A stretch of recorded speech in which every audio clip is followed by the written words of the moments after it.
अस्सलाम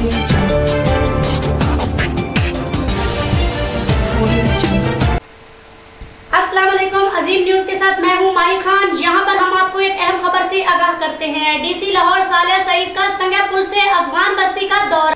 इस्ताद पोलियो मुहिम के तहत टीमों की कारकर्दगी का जायजा लिया गया। मजीद जानते हैं हम अपने नुमाइंदा अली रजा। जी अली रजा, क्या तफसीलात है इस हवाले से आपके पास? जी बिल्कुल माही, डीसी लाहौर सालिया सईद का सगिया पुल से मुल्हिका अफगान बस्ती का दौरा। डीसी लाहौर सालिया सईद ने इस्ताद पोलियो मुहिम के तहत टीमों की कारकर्दगी का जायजा लिया। अफगान बस्ती के पसमानदा इलाका और सीवरेज के मसाइल से इलाका में भरपूर पोलियो जारी रखने पर टीमों को सराहा गया। डीसी लाहौर सालिया सईद अफगान खानदानों की झोंपड़ियों में भी गई, एक एक बच्चे की उंगली पर निशान को चेक किया, एक घर में खुद जाकर इनके बच्चों को पोलियो के कतरे पिलाए। अफगान बस्ती में 860 बच्चे हैं जिन्हें कतरे पिलाए जा रहे हैं। महकमा सेहत, असिस्टेंट कमिश्नर सिटी और दीगर अफसरान भी डीसी लाहौर सालिया सईद के हमरा थे। डीसी लाहौर सालिया सईद का यूनियन कौंसल 70 का भी दौरा।